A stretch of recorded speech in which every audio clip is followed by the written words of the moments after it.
በእኛ ዘመን ላይ ከመቼውም ጊዜ በተሻለ ለሴት ልጅ ብዙ ዕድልና መብት እየተሰጠ ይገኛል።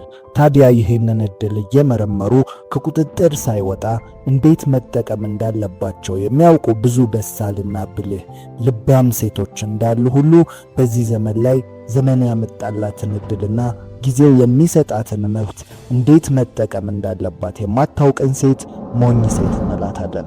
ታዲያ ዛሬ የምናወራው አውቀውና ፈልገው ጋጠወጥና ባለጌ ስለሆኑት ሴቶች ሳይሆን ልባም ሴት የሆነች መስሏት፣ ብልህ የሆነች መስሏት፣ ዘመናዊ ሴት የሆነች መስሏት በሞኝነት ከጋጠወጥ ተርታ ስለተሰለፈችዋ ሴት ነው። የሞኝ ሰው ትልቁ ችግር ሞኝ መሆኑን ሰዎች እንጂ እርሱ አለማወቁ ነው። ታዲያ ይህች ሴት ምንም ያህል ፍላጎቷ ቤተሰብ የሚኮራበት፣ ባሏ የሚተማመንበት፣ ለማህበረሰብና ለትውልድ ተምሳሌት የምትሆን ልባም ሴት መሆን ቢሆንም ተግባሮቿ ግን ይህንን አይናገሩም። ታዲያ ዛሬ ይህች ሴት የምታደርጋቸውን 10 የሞኝ ሴት መገለጫ የሆኑትን ባህሪያት እንነጋገራለን። ሴቶች ራሳችሁን ሳታውቁት ይህን ተግባር በማድረግ ካገኛችሁት ራሳችሁን ለመለወጥና አስተሳሰባችሁን ለማስተካከል ይረዳችኋል። ወንዶችም ከእንዲህ አይነቷ ሴት ደግሞ ለመጠበቅ ይጠቅማችኋል። ስለዚህ ቪዲዮውን እስከ መጨረሻው መመልከት ሙሉ የሆነ ዕውቀትን ይሰጣችኋል። በትዕግስት እስከ መጨረሻው ተመልከቱት። መልካም ልብ ካላችሁ ቪዲዮውን ላይክ በማድረግ ጀምሩ። ለዚህ የቁም ነገር ቻናል አዲስ ከሆኑ ደግሞ ሰብስክራይብ በማድረግ ቤተሰባችን ይሁኑ።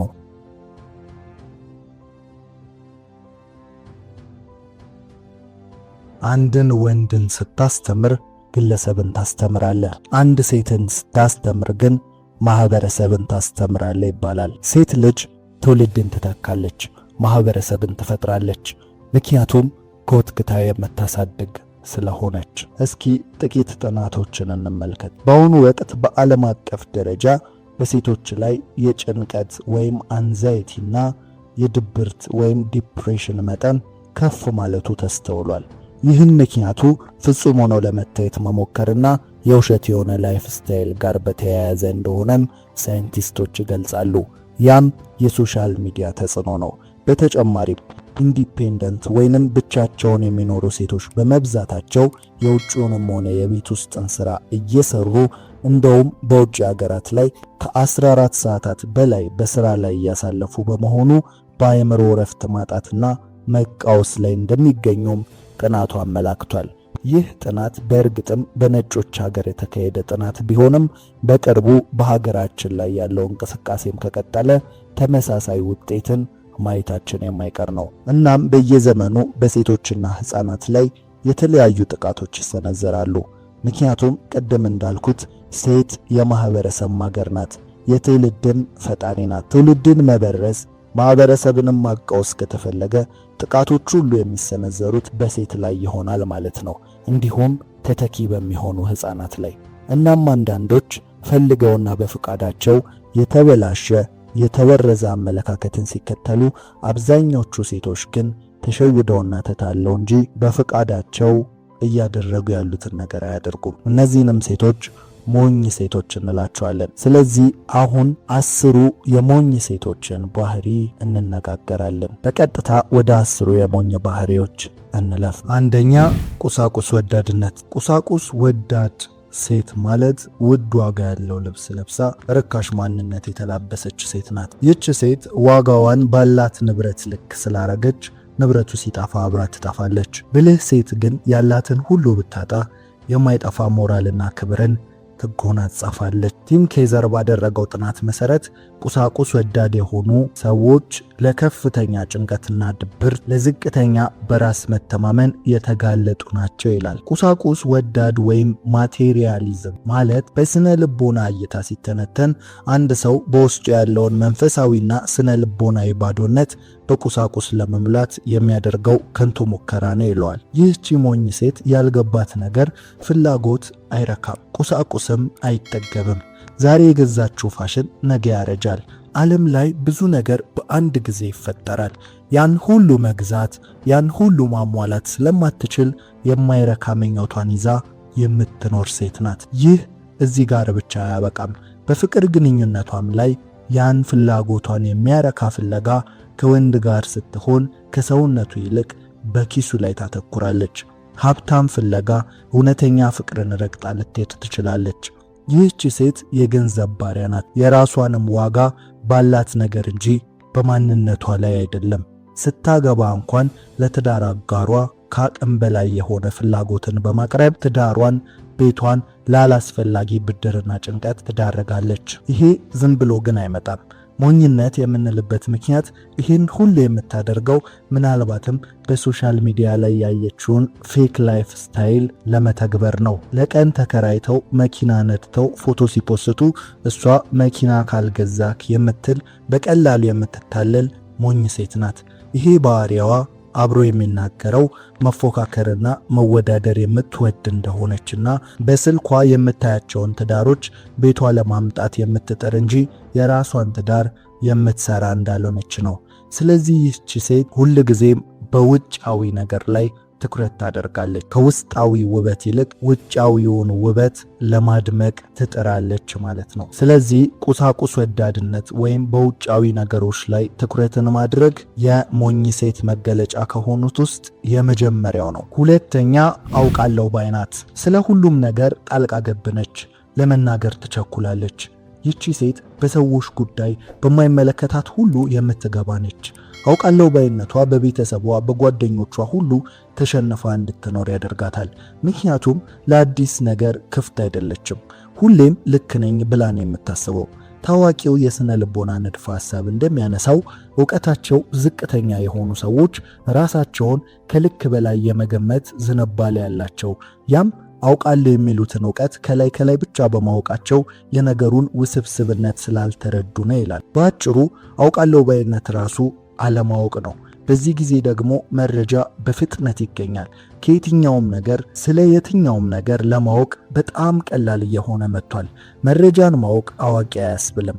ያንን መረጃ መቼና እንዴት በምን መንገድ መጠቀም እንዳለባት ስታውቅ ብቻ ጥበብ ወይም ማስተዋል አላት እንላለን። ያን የሚያውቅ ሰው ደግሞ አውቃለሁ አይልም።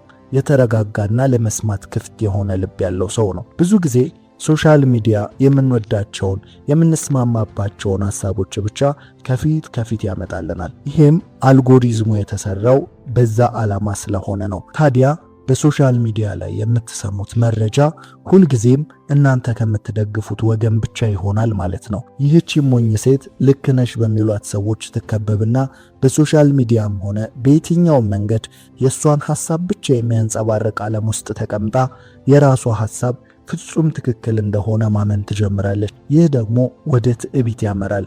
ውጤቱም ለባሏ የማትመች ሚስት፣ እንደ እርሷ ግትር ልጆች የምታፈራና በየትኛውም ቦታ ለእድገት የማትፈለግ ሆና ትገኛለች። ሁሌም እድገት ዕውቀትን በማሳደግና ራስን በማስተማር የሚገኝ ስለሆነ ታዲያ የዚች ሞኝ ሴት ዋና መገለጫ አውቃለሁ ባይነት ነው ማለት ነው። ሶስተኛ ከክብር ይልቅ ትኩረትን ትፈልጋለች። ይህች ሞኝ ሴት ያልተረዳችው አንድ ነገር ሴት ልጅ ባትፈልግም እንኳን የትኩረት ማዕከል መሆን መቻሏን ነው። በተፈጥሮ ሴቶች በምድር ላይ የውበት ተምሳሌት ናቸው። በተለይ ሴት ልጅ ትኩረትን ለመሳብ ከፈለገች ብዙ ጥረትን አይጠይቃትም። ይህንን አለማወቋ ሰውነቷን ገላልጣና ከሚገባው በላይ በሆነ መዋቢያዎች ወደ ራሷ ትኩረትን ለመሳብ ትጠራለች።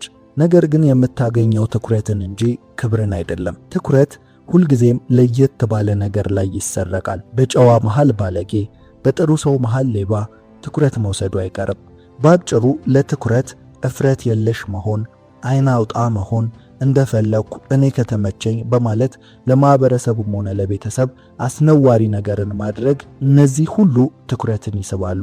ነገር ግን በዚህ ክብርን አይገኝም። ሁልጊዜም ደግሞ ትኩረት ከክብር አይበልጥም። ተመልከቱ፣ ሰውነታቸውን ገላልጠው የማይታይ ክፍላቸውን እያሳዩ ቪዲዮ የሚሰሩ ሰዎች ያ ቪዲዮ በጣም ከፍተኛ ተመልካችም ሆነ ላይክን ሊሰበስብ ይችላል። ግን አስተውሉ፣ የነዛ ሰዎች ቀጣይ ቪዲዮ ቁም ነገር ከሆነ ማንም ምንም አያያቸውም። ያም ማለት ትክክለኛ ተከታይ አይኖራቸውም ማለት ነው። ያ ሁሉ ላይክና እይታ ላሳየችው የማይገባ ክፍል የተከፈላት ደሞዝ ነው። ይህ በዘመናዊው መንገድ ራስን መሸጥ ማለት ነው። እነዚህ ሰዎች ለቁም ነገር አይፈለጉም፣ ክብር የላቸውም። ታዲያ ይህች ሞኝ ሴት ይህንን መንገድ የምትከተል ናት። ክብርን ከምታገኝ ይልቅ ትኩረትን ወደምትሰበስብበት ታደላለች። የሴት ልጅ ክብር ያለው በእናትነቷ ውስጥ ነው፣ በልባም ሴትነቷ፣ በመልካም ረዳትነቷ ውስጥ ነው። ታዲያ ይሄን ትታ ዋጋዋን በምታገኘው ትኩረት ልክ እየመዘነች ባላት ላይክና ፎሎወር እየመዘነች ብዙ ድራማዎችን ህይወቷ ላይ የፈጠረች የምትኖር ሴት ሞኝ ሴት እንላታለን ማለት ነው። አራተኛ ድንበሯን አትጠብቅም። ይህ ማለት ባውንደሪ የላትም ማለት ነው። ቤት፣ ትምህርት ቤት፣ በአካባቢዋ ብዙ ሰዎች መኖራቸው የማያጠራጥር ነው።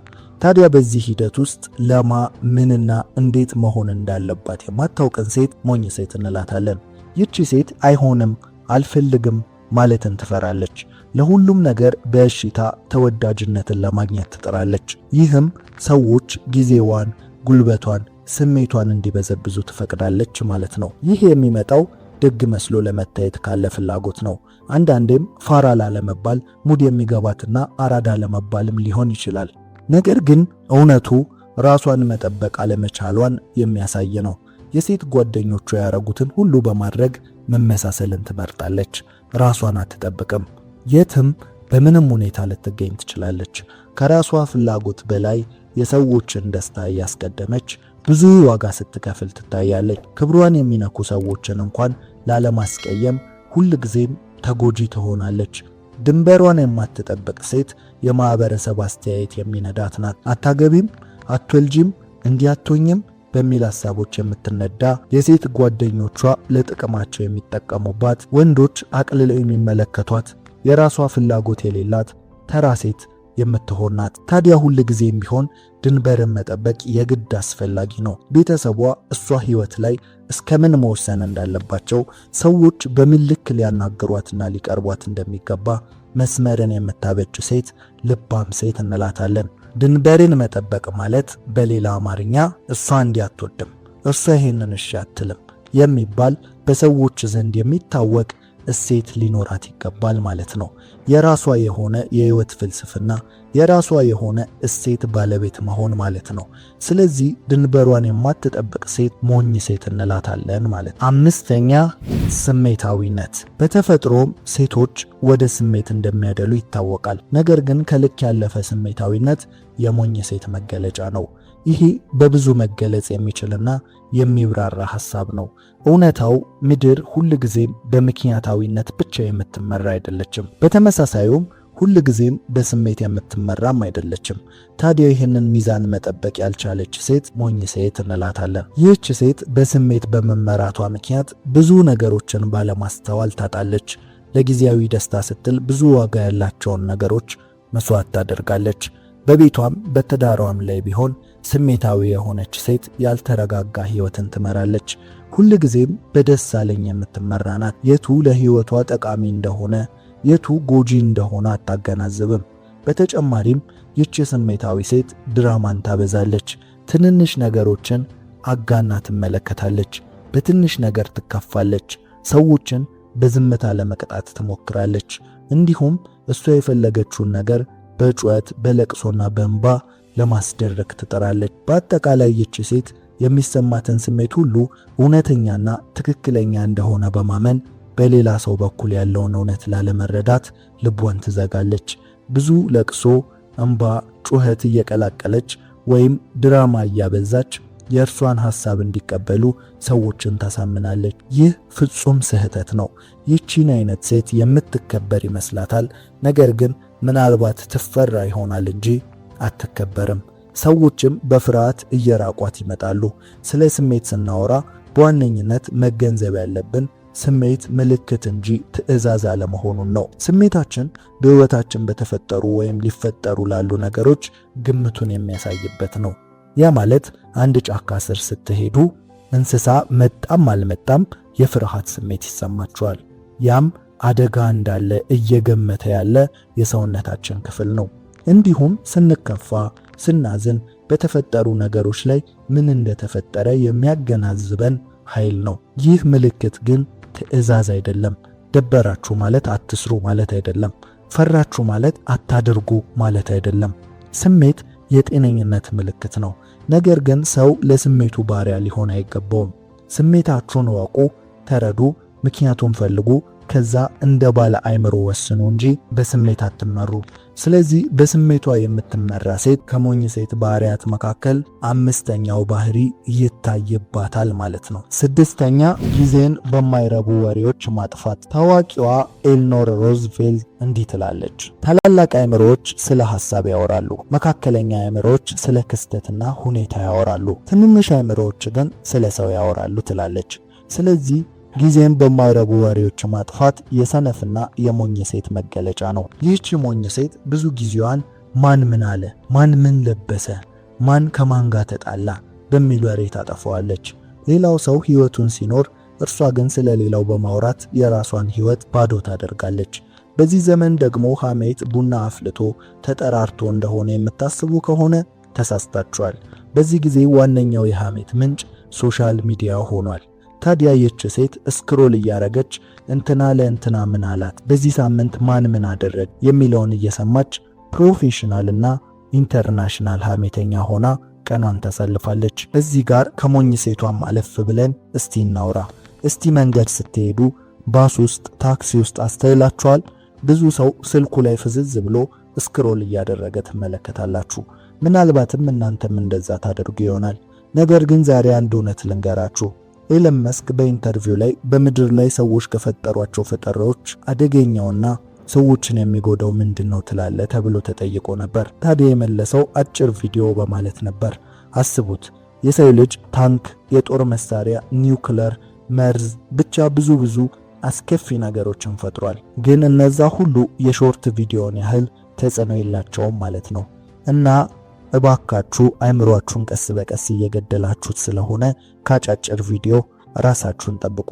ከጫትና ሲጋራ ባልተናነሰ ምናልባትም በበለጠ ጉዳት ያለው ሱስም መሆን የሚችል ነገር ነው። በፍጥነት ራሳችሁን አድኑ። አሁን ወደ ሞኟ ሴት ስንመለስ ባጭሩ ሕይወቷን ሁሉ ስለ ሰዎች በማሰብ በማውራት ጊዜዋን ታባክናለች። ያ ግን ተጽዕኖ ቀላል ብቻ አይደለም። በሶሻል ሚዲያ የሚታየው ሕይወት ከ65% በላይ ውሸት ነው። እውነት ነው ብንል እንኳን ሰው የቤቱን እንጂ ደግሞ የጎረቤቱን አይኖርም። ይህቺ ሞኝ ሴት የሌላ ሰው ቤትን ቤቷ ለማስገባት የምትጣጣር ናት። ሶሻል ሚዲያ ላይ የምትመለከተውን አይነት ባሏ እንዲሆን የምትፈልግ ናት። ወንዱም እንዲሁ በራሱ የሆነ ነገር ላይ የሚመለከታትን ሴት እንድትሆን ማሰብ ይጀምራል። የሶሻል ሚዲያ ታላቅ ክፋቱ ይሄ ነው። የራሳችንን ሕይወት አስጥሎ የሌሎችን ሰዎች ሕይወት እንድንመኝ ያደርገናል። ሌሎች የሚያስቃቸው እኛ የማያስቀን፣ ሌሎች የሚያስደስታቸው እኛ የማያስደስተን ብዙ ነገር አለ። አሁን ግን ሁላችንም ህልሞቻችንን፣ ሐሳቦቻችንን፣ ሳቆቻችንን፣ ደስታዎቻችንን ሁሉ እየተጋራን እንገኛለን። ይህ በስነ ልቦናው ሲመረመር ራስን ያለማወቅ ችግር እያመጣ እንዳለ ሳይንቲስቶች ይናገራሉ። ራስን ያለመረዳትና ያለማወቅ ችግር ከሶሻል ሚዲያ ይመነጫል።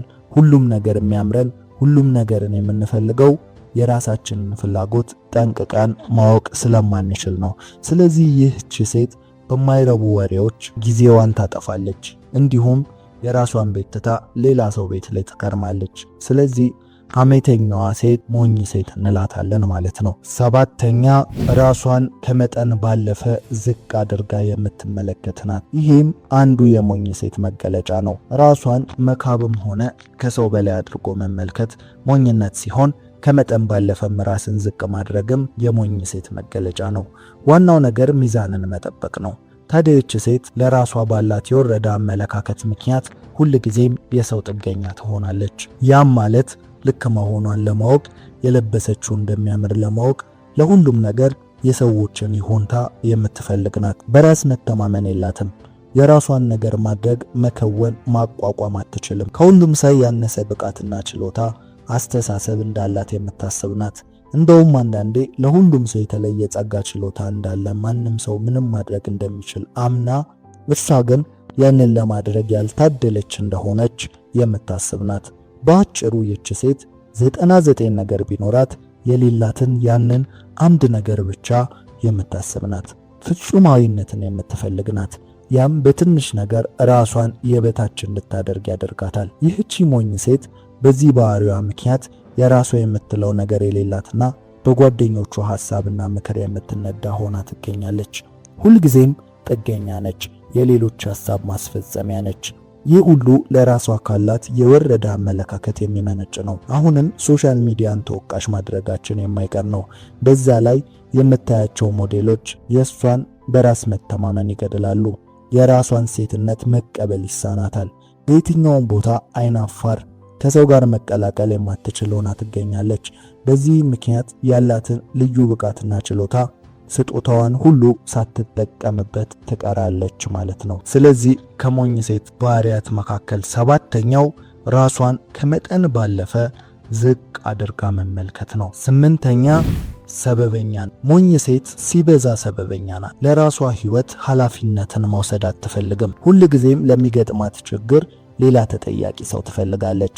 ቤተሰቤ ስላላስተማረኝ፣ ጓደኛ ስለሌለኝ፣ በፍቅር ሕይወቷ የጎዳት ወንድ እንዳለ፣ ወይንም መንግስት ስላልረዳኝ፣ ኢትዮጵያ ስለተወለድኩ፣ ብቻ መሆን የምትፈልገውን መሆን ያልቻለችው ሁልጊዜም በሌሎች ጥፋት እንደሆነ የምትናገር ሴት ናት። ይህች ሴት በትዳር ውስጥም ብትሆን አብራ ተስማምታ በወሰነችውና ባደረገችው ነገር ውጤቱ መጥፎ ከሆነ በትዳር አጓራ ላይ እያሳበበች ስትወቅስ የምትኖር ናት። ከዚህች ሴት ጋር ነገሮችን አብሮ ማድረግ አብሮ መወሰን ያስፈራል። ምክንያቱም ትርፍ ከሆነ ብቻ ነው የምትጋራው። ኪሳራው ሲገጥማት በአጋር ላይ ወይንም በሌሎች ላይ ጣት የምትጠቁም ናት። ሲበዛ አስታሞኝ ተንከባከቡኝ የምትል ናት። እንደ እንቁላል መያዝ የምትፈልግ ናት። ሕይወት ለማንም አልጋ በአልጋ ለማንም ምቹ አይደለም። ነገር ግን እርሷ ላይ ብቻ እንደሆነ የምትናገር ናት። ሰበብን የምትደረድር ናት። ለስንፍናዋ፣ ላለመስራቷ፣ ላጣችው ግንኙነት፣ ለየትኛውም ደካማ የሕይወት ክፍሏ ሁሉ በሌሎች ላይ የምታሳብብና ምክንያት የምትሰጥ ናት። እውነታውን ታውቀዋለች። ምክንያቷ ለራሷ እንኳን አሳማኝ እንዳልሆነ ታውቃለች። ነገር ግን የማታምንበትን ምክንያት ትሰጣለች። እርሷ አጠገብ ያሉ ሰዎች ሁሌም የስጋት ቀጠና ላይ ነው የሚገኙት። ሁሌም ጎጂ፣ ሁሌም ለእርሷ የሆነ ነገር መሆን ምክንያት እንደሆኑ እያሰቡ የሚኖሩ ናቸው። በተጎጂ ወይም በተበዳይነት ስሜት ሁሌም ስለምትቀርብ አጠገቧ ያሉ ሰዎች ለሷ ልዩ ጥንቃቄና እንክብካቤ የማድረግ ግዴታ ይጠበቅባቸዋል። ይህ ግንኙነት ደግሞ ሁሌም ትክክለኛ ውጤት የለውም። በሪሌሽንሺፕ ውስጥ በጓደኝነት በቀደመ ሕይወቷ የተጎዳች በመምሰል ቀጣዩን ሪሌሽንሺፕ መጀመር ለሁለተኛው ሰው ፍጹም ስጋት ነው። ሪሌሽንሺፑም አይቀጥልም። ይህች ሴት ሁልጊዜ የተበዳይና የተጎጂ አመለካከት ያላት ናት። ሁልጊዜም ሰበበኛ ናት። ሁልጊዜም ሰዎች እርሷ ላይ ክፋትን የሚያደርጉ ናቸው። ሁልጊዜም እሷ ተጠቂ ናት፣ ሌሎች ደግሞ አጥቂ። ይህ አይነቱ ሕይወት የሞኝ ሴት መገለጫ ነው እንለዋለን። ይህ ሁሉ በእርሷ ሰበበኛነት እንደሚመጣ ብታውቅም ግን ምቾት ስፍራዋን ትወደዋለች። እናም ያለ እርሷ ኮንፈርት ዞን ስለሆነ ራሷን መመልከትና መለወጥ አትፈልግም። ተበዳይ እንደሆነች እያሰበች መኖርን ትመርጣለች። ይህች ሴትን ሞኝ ሴት እንላታለን ማለት ነው። ዘጠነኛ ራሷን ትጥላለች። ይህ ለራስ ካለ ብዙ እንክብካቤ በአርቲፊሻል ነገሮች መዋብና የበዛ ውጫዊ ነገር ላይ ከማተኮር በተቃራኒ ያለው ነው። ሁለቱም ሞኝነት ነው። ለውጫዊ ውበት ታላቅ ትኩረት መስጠት ሞኝነት እንደሆነ ሁሉ ራሷን መጣልም፣ ለራሷ ምንም አይነት ግድ የሌለው ሰው መሆንም በተመሳሳይ ሞኝነት ነው። የእሷን መዋብ ማማር ቤቷን እንደሚሰራ መረዳት ይኖርባታል። ይቺ ራሷን የምትጥል ሴት ሴትነቷን በአግባብ ያልተረዳች ሰው ናት። የምትዝረከረክ ባላት ነገር ላይ አበቃቅቶ ያላትን ነገር ተጠቅሞ ከመዋብ ይልቅ በስንፍና ሴትነቷን የምታጣ ሴት ናት። ለሴት ልጅ ሰውነቷ፣ ውበቷ አንድ ትልቅ ሀብቷ ነው። ቤቷን፣ ቤተሰቧን፣ ልጆቿን ደስተኛ ከሚያደርግ ነገር አንዱ የእርሷ መዋብና ንጽህናዋን መጠበቅ ነው። ወንድ ልጅ ለቤቱ የተስተካከለ ሰውነት፣ ጉልበትና ጥንካሬ እንደሚያስፈልገው ሁሉ እርሷ በተቃራኒው የእርሷ ሚና ለቤቱ ውበት፣ ድምቀት መሆን ነው። አንዳንድ ጊዜ ሴቶች ቤታቸውን አስውበውት አስጊጠውት እነርሱ ግን በማይረባና ንጽህናው ባልተጠበቀ መልኩ ባላቸውን ሲያስተናግዱ እንመለከታለን። ይህ ፍጹም ስህተት ነው። ሁሉም ነገር ከመጠን ሲያልፍ መስመር ይስታል። ራሷን ከመጠን በላይ አስውቧ ለቤቷ ግን ግድ የሌላት ሴት ልክ እንዳልሆነችው ሁሉ ቤቷን ከመጠን በላይ አስውቧ ለራሷ ግድ የሌላት ሴትም በተመሳሳይ ልክ አይደለችም። ቤቷንም ሆነ ራሷን የምትጠብቅና ሚዛኑን የምትጠብቅ ሴት ልባም ሴት እንላታለን። ታዲያ ከሞኝ ሴት ባህሪያት ውስጥ ራሷን የምትጥል ሴት አንዱ ባህሪ እንደሆነ በደንብ ልብ ልንለው ይገባል። ውስጣዊ ውበት እንዳለ ሆኖ ሴት ግን ለምድር ውበትን ትለግስ ዘንድ ተፈጥራለች። የውበት ተምሳሌት ናት። ስለዚህ ራሷን መጣሏ ቀጥሎ ብዙ ነገሩን ወደ እርሷ ጎትቶ ይመጣል። በራስ መተማመኗን ይገድላል። ከጓደኞቿ እንዳነሰች ይሰማታል። ግን ለራሷ የውሸት ምክንያትን ትሰጣለች። ለቤቴ ብዬ ለልጆቼ ብዬ ራሴን ጣልኩ። ይህ ውሸት ነው። እኛ አሁን ራስን ስለመጠበቅ ስናወራ አግባብ ያለፈ ኢኮኖሚን የሚያናጋ እያለን ሳይሆን ያላትን ነገር በንጽህና መያዝና ራሷን በአቅም ልክ ስለመንከባከብ ነው። ያ ትክክለኛው መንገድ ነው። ስለዚህ ራሷን የምትጥል ሴት ሞኝ ሴት እንላታለን ማለት ነው። 10ኛ በኢጎ የተሞላች ሴት። ይህ የመጨረሻው ነጥብ ነው። በመጀመሪያ ኢጎ ምንድን ነው? ከፍተኛ የሆነ የራስ ኩራት ወይንም በሌላ አማርኛ ትዕቢት የምንለው ነው። ታዲያ ይህ ኢጎ በሴት ላይ በአሁኑ ጊዜ ላይ በይበልጥ ሲንጸባረቅ እንመለከታለን። የሴትን ኢጎ የሚቀሰቅሱ ብዙ ትምህርቶች እየተነገሩ ይገኛሉ። ለምሳሌ የሴት ልጅ ኢንዲፔንደንት መሆን ወይም ጥገኛ አለመሆን በስፋት እየተሰበከ ነው። ስራ መስራት፣ ራሷን ማስተዳደር፣ ራስ በራስ ገዝ መሆን ለሴት ተደጋግሞ እየተነገረ ኢጎዋን ወይም ትዕቢቷን ያነሳሳሉ። የሰው ልጅ ሁሉ መጠነኛ ኢጎ አለው።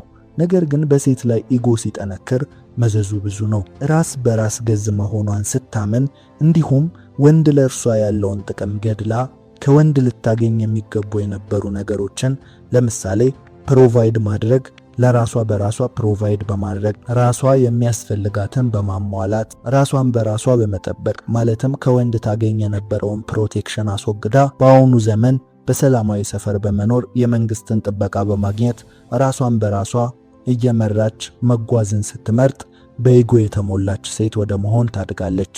በጣም የጠነከረ ለመሰበር ቅርብ ነው እንደሚባለው የሞላች የመሰላትን ክፍተት ሁሉ እንዳልሞላችው ከትክክለኛው የህይወት ደስታ እንደጎደለች ወንድ ጥቅሙ እርሷ እንዳሰበችው ለፕሮቴክሽን ለፕሮቫይድና ለሊዲንግ ብቻ እንዳልነበረ የተረዳችለት ሁሉ ነገሯን ትጠላለች። የዚህ ዘመን ትልቁ ውሸት ለወንድም ሆነ ለሴት እየተነገረ ያለው አስፈላጊነት ነው። ለወንድ ሴት ከምግብ ማብሰል ከቤት ንጽህና ባለፈ ለጥቂት ነገሮች ብቻ እንደምታገለግለውና መጠቀሚያ ቁስ እንደሆነች እየተነገረው ብቻውን የሚኖር የሴቱን ክፍተት በሰራተኛና በተለያዩ ነገሮች ሞልቶ ከማግባት ተቆጥቦ የሚኖር ወንድ ትዳርንም የሚፈራ ወንድ እየበዛ ይገኛል። እንዲሁም ለሴት የወንድ ጥቅም ቅድም እንዳነሳ ነው ብቻ እንደሆነ እየተነገራት የወንድን አስፈላጊነት እያስወገደች ብቻቸውን የሚኖሩ ሴቶች እየበዙ ይገኛሉ። ይህ መንገድ መዳረሻው አሁን በጥናት እንደተመለከትነው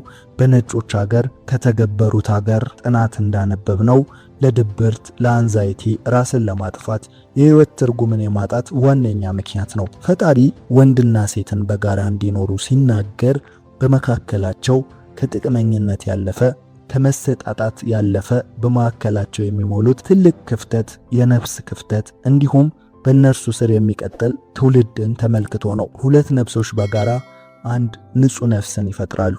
ይህ ራሱ ሚስጥሩ ታላቅ ነው። ታዲያ በአሁኑ ዘመን ግን የውሸት ስብከት እየተበራከተ ሄዷል።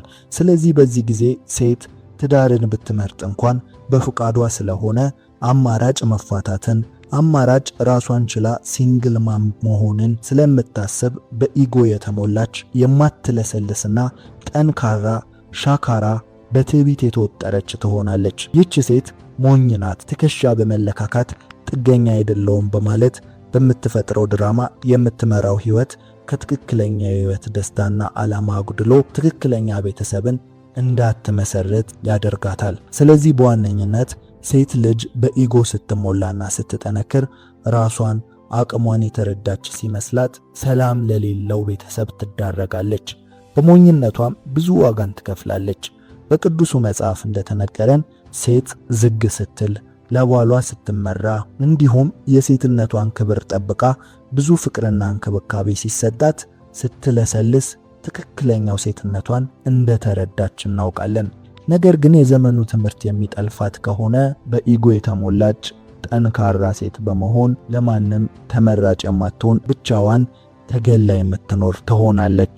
በዘመኑ ያለው ሴት ልጅ ወደዚህ ኢጎ የሚመራው ትምህርት ፌሚኒዝም በመባል ይታወቃል። ፌሚኒዝምን አውቀውትና ተረድተውት የሚከተሉት እንዳሉ ሁሉ አንዳንዶች ግን ስለ ፌሚኒዝም ጥልቅ እውቀት የላቸውም። ስለዚህ እኔ በጥቂቱ ልበላቸው። ፌሚኒዝም ማለት መጽሐፍ ቅዱስ ሆነም ፈጣሪ ሴት ልጅ በድሏል በማለት የሴትን ቅዱስ መጽሐፍ እንጻፍ ብለው የጻፉ ሴትነትን ያቃለሉ እንዲሁም ወንድ ጠልና ሴት ጠል ማህበረሰብን ለመፍጠር እየተጉ ያሉ ያንንም አመለካከት የሚያራምዱ ናቸው። ስለዚህ እነዚህን የምትከተል ከሆነ ይህች ሴትን ሞኝ ሴት እንላታለን። በእርግጥ አውቃ አይደለም። ስለዚህ ከዚህ በኋላ ራሷን መለወጥ ትችላለች ማለት ነው። ለዛሬ ያዘጋጀንላችሁ ይሄ ነው። ከላይ ጠቀስናቸውን 10ሩንም ባህሪያት ሳታውቁና ሳትገነዘቡት እያደረጋችሁ ከሆነ ለመለወጥ አሁንም እድላላችሁ።